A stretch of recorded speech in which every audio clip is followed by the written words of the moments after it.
Šiurpus įvykis Kaune. Kauno klinikose atsidūrė badu marinta 7 metukų mergaitė iš Akmenės globos namų. Išvydę vaikai medikai apstulbo. Mažylė buvo taip įsekusi, kad nepajėgė ne tik atsisėsti, bet ir išvis pajudėti. Visas kūnelis buvo nusėtas pragulomis. Pirmokė svėrė kaip naujagimė, tik 5 kg 800 gramų. Medikų rankose atsidūrusi mergaitė sparčiai taisosi. Per 6 dienas ji priaugo beveik 2 kg. Nori valgo, pati jau sugeba atsisėsti, apsiauti kojinaitės. Kas kaltas, kaip galėjo atsitikti, kad mažametė pateko į tokią situaciją ir ją ištiko toks baisus likimas, jau aiškinasi ne tik vaiko teisių gynėjai, bet ir teisėsauga. Viktoras Uspaskichas apsisvaidė žaibais su teisėja ir atsisakė duoti parodymus. Teisėjų kolegija šįryt atmetė visus jo ir jo bendražygių gynėjų prašymus papildyti bylos medžiagą naujomis apklausomis ir ekspertizėmis. Tuomet darbiečių lyderis paprašė pertraukos. Teisėjų kolegijai vadovaujantį teisėją atkirto, kad laiko Uspaskichas turėjo pakankamai, o prašymą nukelti liudijimą ji interpretavo kaip atsisakymą duoti parodymus. Pasitaręs su advokatu, Uspaskichas pareiškė, kad nežiūrint to, jog teisėja tokia graži, jis jie nepasitikė. Todėl patvirtino atsisakantis duoti parodymus. Liudyti atsisakė ir kita kaltinamoji Vitalija Vonžutaitė. Vytautas Gapšys, kaip ir ketvirta kaltinamoji Marina Liutkevičienė, paprašė būti apklausiamas rytoj. Šiuos prašymus kolegija nutarė tenkinti ir bylos nagrinėjimą tęsti antradienį. Uspaskichas po posėdžio teigė irgi prašysęs teismo suteikti jam žodį jau kitame posėdyje. Tuo metu kaltinimą atstovaujantis prokuroras Saulius Verseckas stebėjosi, kad per 5 metus, kol byla nagrinėjama teisme, Darbo partijos lyderis nesugebėjo pasiruošti parodymų davimui.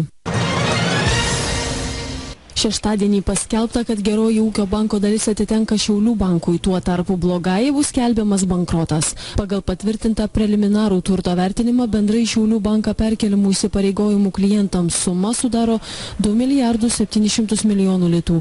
Centrinio banko vadovas Vitas Vasiliauskas patikslino, kad indėlių ir investicijų draudimo fondo įnašas yra 800 milijonų litų, o sveikoji ūkio banko dalis yra apie 1 milijardas 900 milijonų litų.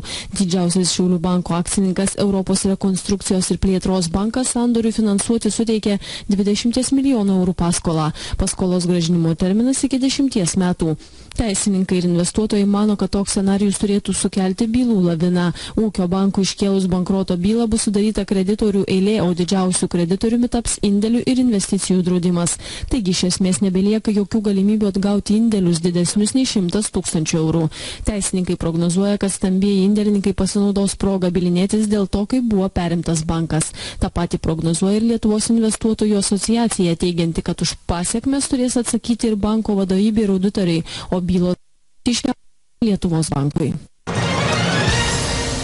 Vyriausybė pritarė euro įvedimo planui, tačiau didelių iššūkių valdžiai taps ne tik finansinė situacija, daugumos Lietuvos gyventojų nuomonė euro atžvilgiau. Euro įvedimą šiuo metu remia tik apie trečdalis šalies gyventojų. Didžiausiomis grėsmėmis įsivedus eurą įvardyjamas galimas kainų augimas ir prastas verslininkų pasiruošimas.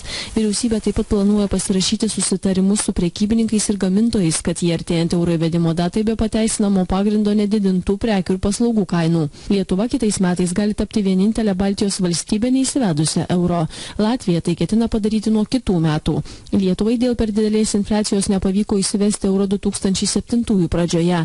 Šiuo metu mūsų šalis taip pat netitinka finansinių kriterijų taikomų eurą įsivesti norinčioms valstybėms. Pernai gruodį metinė infliacija Lietuvoje siekia beveik 3%, o eurozonoje 2,2%. Lietuvos politikai pabrėžia neketinantis varžyti infliacijos ar gerinti kitų rodiklių dirbtinai, tačiau pripažįsta, kad greitu metu neįsivedus euro gali sumažėti Lietuvos patrauklumas tarp užsienio investuotojų. Mes taip pat brangiau skolinsimės. Šiuo metu eurą turi 17 iš 27 ES šalių. Pasaulį užvaldęs naujas chaotiškų šokių virusas Harlem Shake jau plinta ir Lietuvoje. Keli šimtai kauniečių savaitgalį maždaug pusvalandžiui prie Švento Arkangelo Mykolo bažnyčios Laisvės alėjoje susirinko nusifilmuoti vaizdo klipe pagal internete sparčiai plintančio New Yorko prodiuserio Bauer kūrinį Harlem Shake. Beveik visi atėjusieji dėvėjo kaukės, rankose laikė pliušinius žaislus ar iš kartoninių dėžių pagamintus personažus.